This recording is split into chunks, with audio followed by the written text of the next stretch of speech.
For a student who doesn't speak English to feel comfortable participating in a classroom with a teacher that doesn't speak Spanish, I mean, that is exactly why we're here. Like, those are the reasons why we want to create opportunities for students to be successful regardless.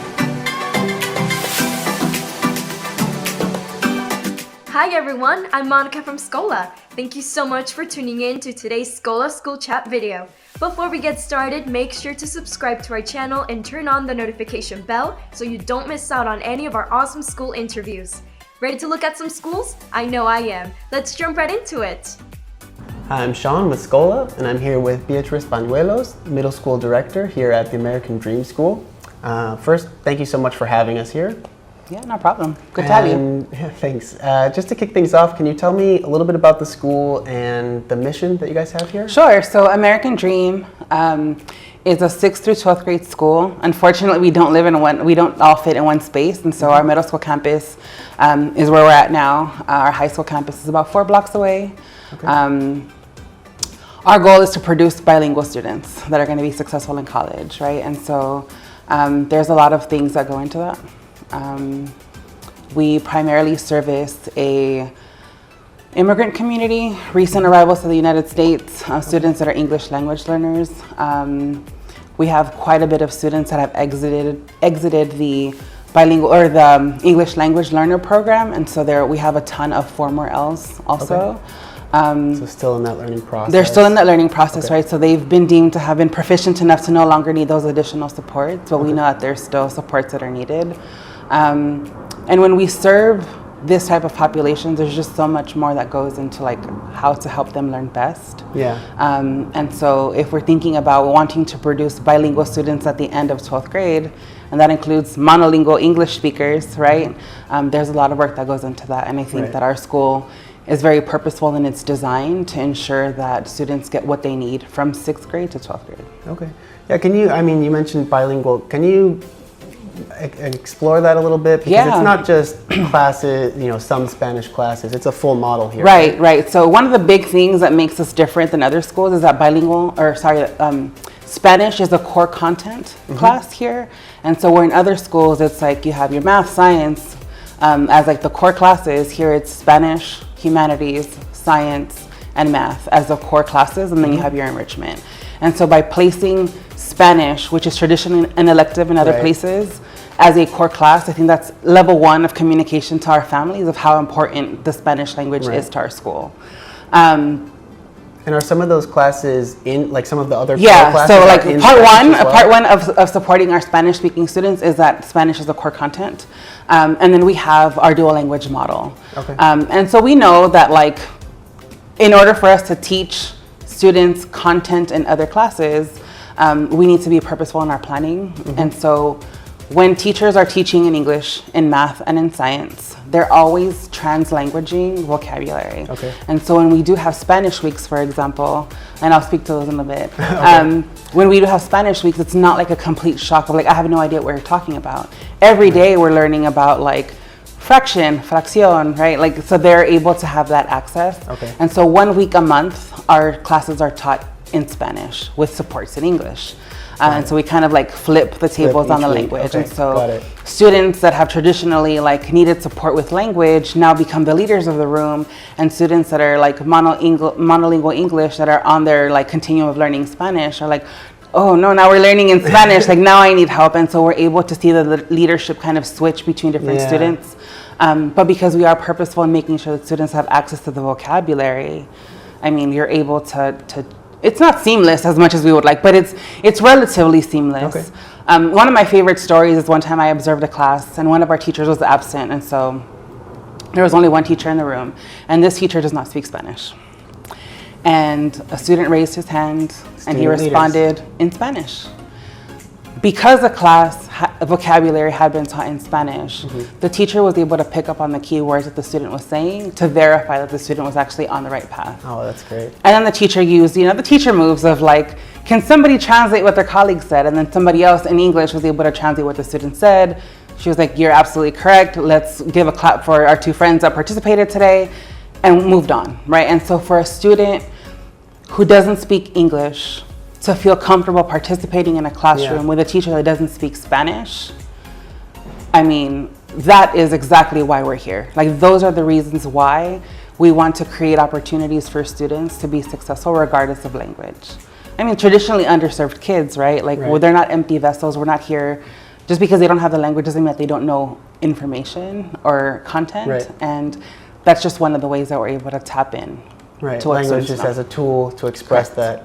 And that's, you know, that's really cool that you have native speakers of both Spanish and English so that, you know, on alternative weeks or even just in the classroom, sometimes helping a teacher, they're really able to help each other and kind of buddy up, I'm sure, to offer that support. Yeah, absolutely. Awesome. Well, that's definitely a real unique characteristic of the school. Are there any other things that really set the school apart that make it unique? I think in thinking about how we're able to like empower students to be those leaders, our classes are almost all co-taught. So we have 2 teachers in the classroom. And so when you get like the 6th grade math teacher, it's not just one, there's 2. And that allows us to do all sorts of different ways of like executing lessons to ensure that like students that are struggling have that support. One of the teachers either will be like special education certified or will be like a bilingual person that is able to support. And so regardless of language, students have the additional support that they need. And so like that co-teaching model is something that's huge in helping students. And then I think another big piece that's really important in our learning model is the project-based learning. Students learn by doing, right? Because being passive recipients of information is not really how we show anybody what we know. But by doing, you're able to kind of bring in an additional learning style and help students really put into practice what they know. And like putting together something with your hands, you don't need language for that. I mean, you need language to like be able to explain the moving parts of things, but it's when you see like race cars going down the hallway that students have built or little projects that they're doing and having students present like weather forecasts because they're learning weather. I mean, when learning comes alive, like, that's when truly students are really inspired to participate in their learning and really are able to show what they know, right? Kind of in charge of their own learning. Yeah, I mean, the level of responsibility that goes into being able to like put together a weather forecast, you know, as opposed to like, I can answer these multiple choice questions about, this is a tornado. I know as we were touring, we had the opportunity to see some of those projects that students had done. And Yvette, who was giving us the tour, said, you'd be surprised how little instruction they were given here. And we would never get these results had we given them a rubric or specific instructions. And they were amazing. The project looked really cool. Tell me a little bit about some of the clubs or some of the sports or opportunities that students have kind of beyond the classroom. Yeah, I mean, I think back to like when I first visited ADS as a visitor off the street, right? There was something about how it felt to walk down the halls that made me fall in love with this place. Like, I need to work here. Because it felt like students genuinely wanted to be here. And I think that when you have a school where kids don't want to leave, then you have to create opportunities to keep them invested while they're in the building, right? And so we do have sports. There was a student in our now alumni, because they graduated, our first graduating class graduated last year. And he wrote a petition, we want soccer.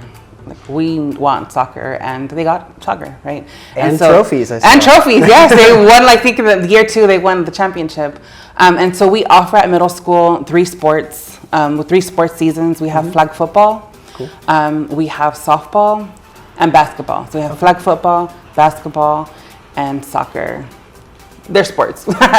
So we do have sports. And we also have some, like Science Olympiad is a competitive like science program that kids participate in after school. They sign up and they work on projects with some coaches, and then they go off and compete.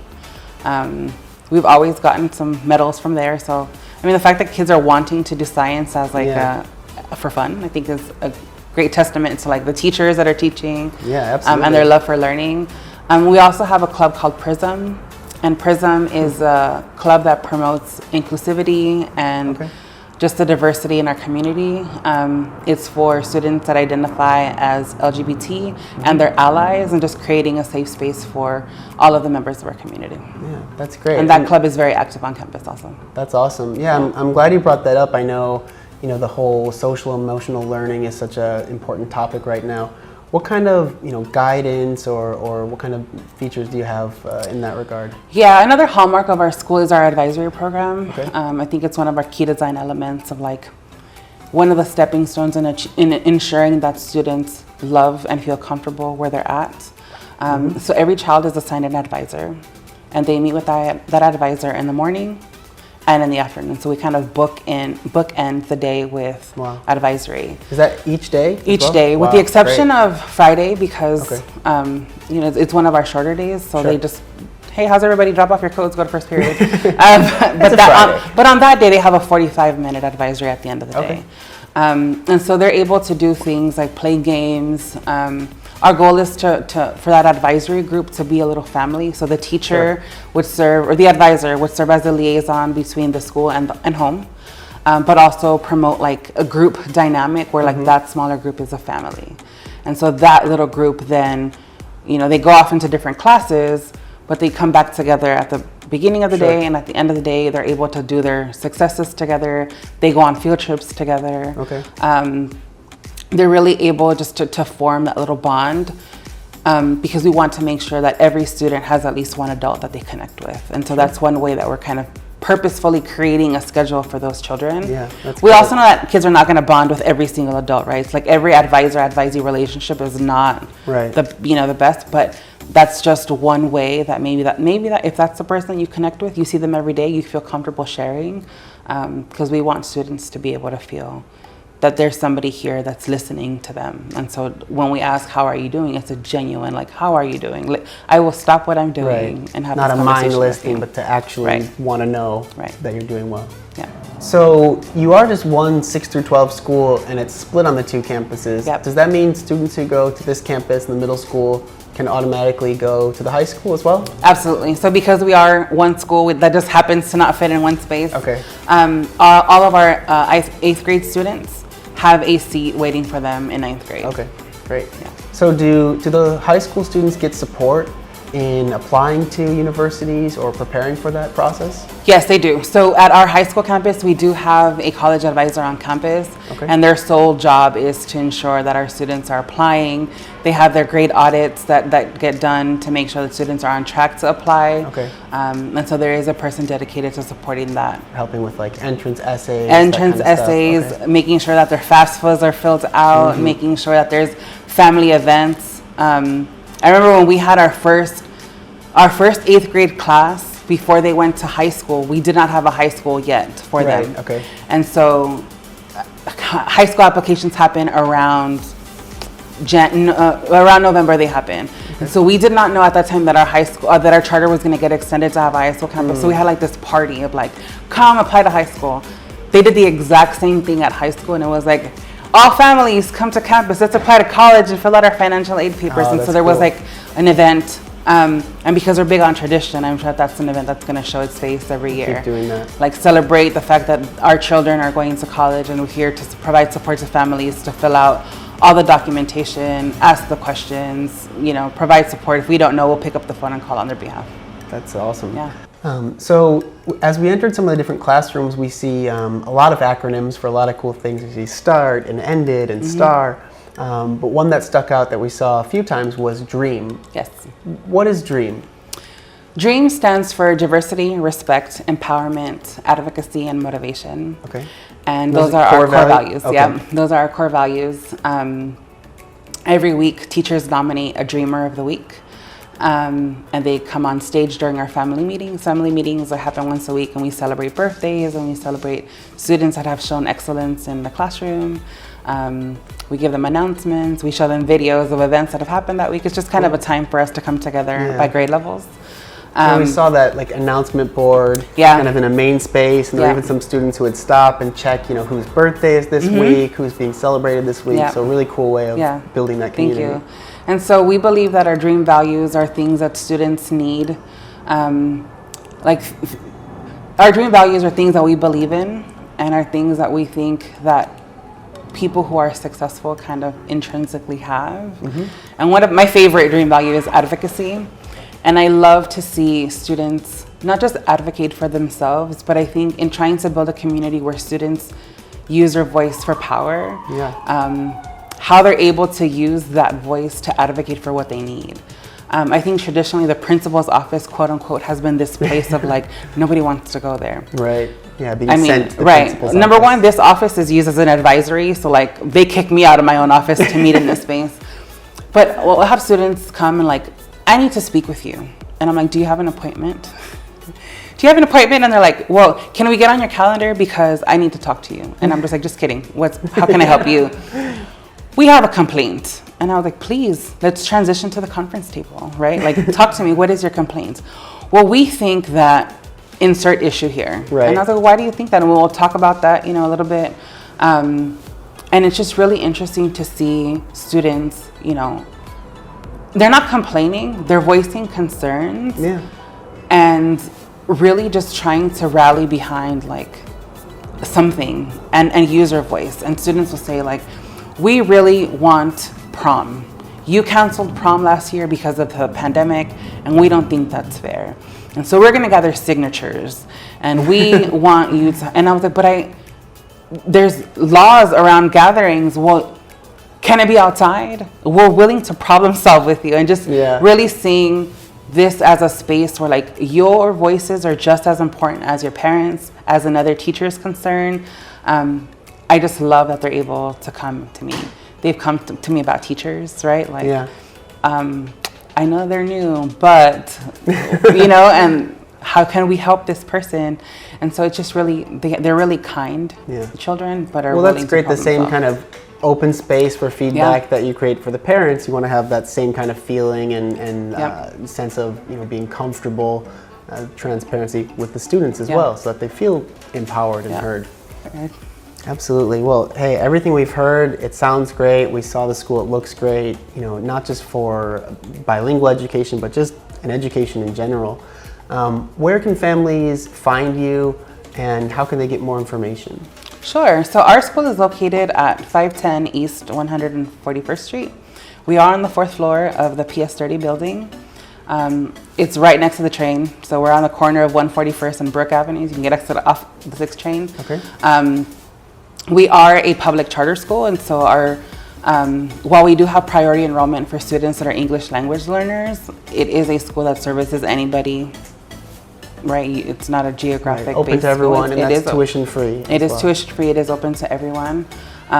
We are also active on our social media pages on Instagram and Facebook. You just search The American Dream School. And our website is www.theamericandreamschool.org. Perfect.